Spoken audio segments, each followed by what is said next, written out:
Coach Mello here with another at-home workout for you guys. This one has 3 different components. We've got a brief warm-up, and then we've got a strength EMOM, 6-minute EMOM, 2 different movements there, some interval work. And then your workout of the day is 20 minutes. It is 4 rounds for max reps, 4 different stations, a minute at each with a minute of rest at the end of each round. So for your warm-up, we're going to do every 30 seconds for 5 sets. So that's 5 minutes. The first 30 seconds are going to be up downs, and then the second 30 seconds is tall plank alternating toe taps. So you'll do 30 seconds of A, immediately into 30 seconds of B, and go back and forth 30 seconds for 5 total sets. This is a warm-up, so it's not max effort. Use it as an opportunity to warm up your body and stretch out a little bit. So those up downs are basically a modified burpee.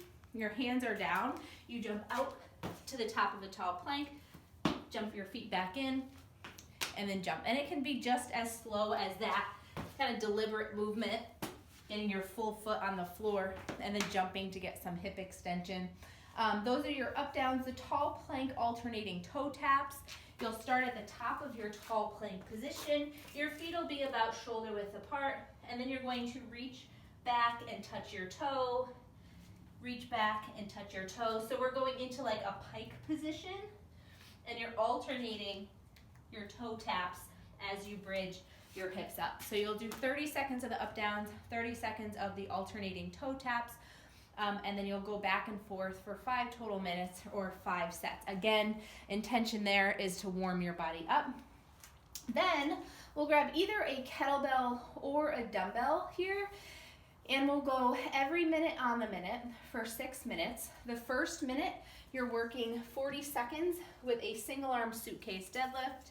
The second minute, you're doing 40 seconds of a single arm front squat.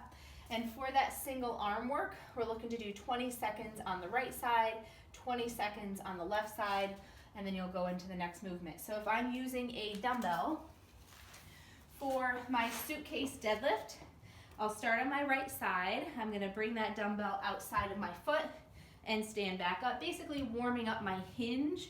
We've got some hang split snatches coming up in the workout. So back stays nice and flat there. 20 seconds with one side, 20 seconds of the other side.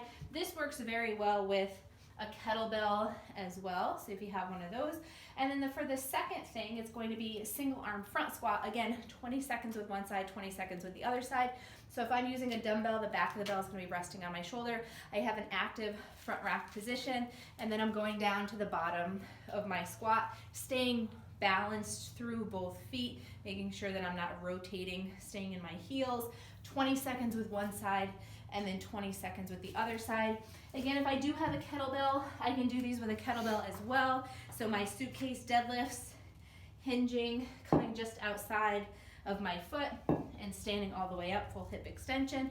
For that front rack position, I have a nice kind of triangle for that kettlebell to sit in, and my arm is nice and close to my sternum, and then I'm squatting down and standing up. You can do the front squats with the kettlebell as well.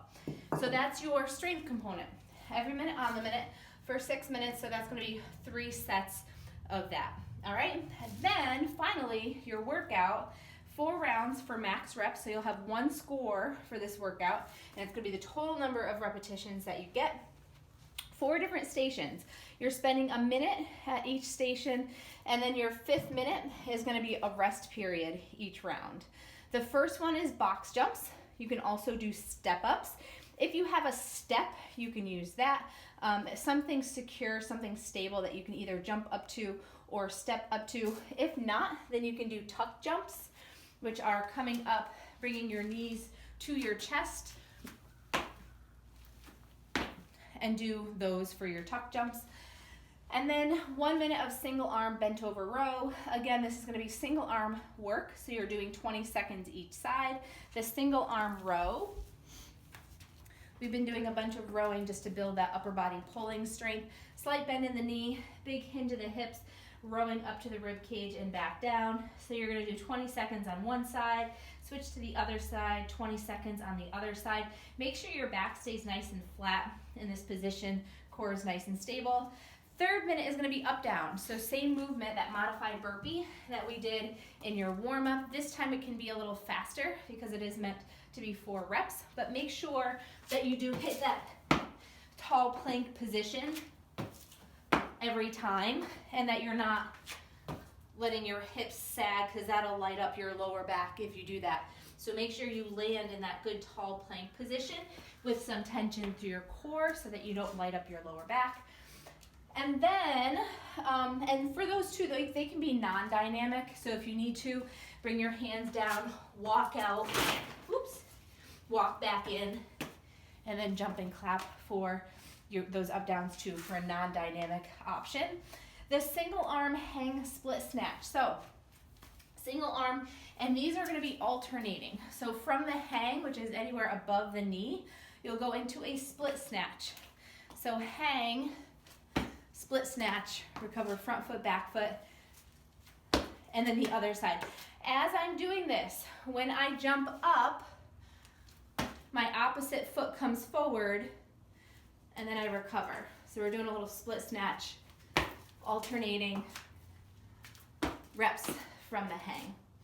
All right, so that is going to be your 4th minute there, and then your 5th minute is going to be 1 minute of rest.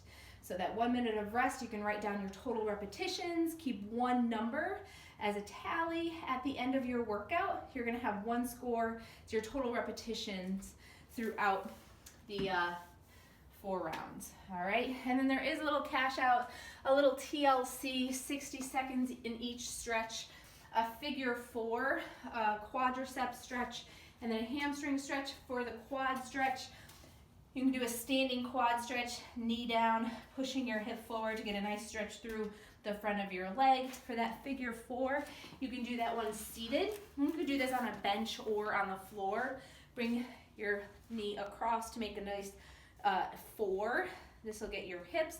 And the last thing is a hamstring stretch. So the hamstring stretch, you can lie down on your back, bring your leg up, hands behind your knee, and then push your heel to the ceiling and get a little nervy floss through your sciatic nerve there. All right, 60 seconds each side, each leg. So that's a 6 minute cash out. All right, great job. See you guys later. Enjoy.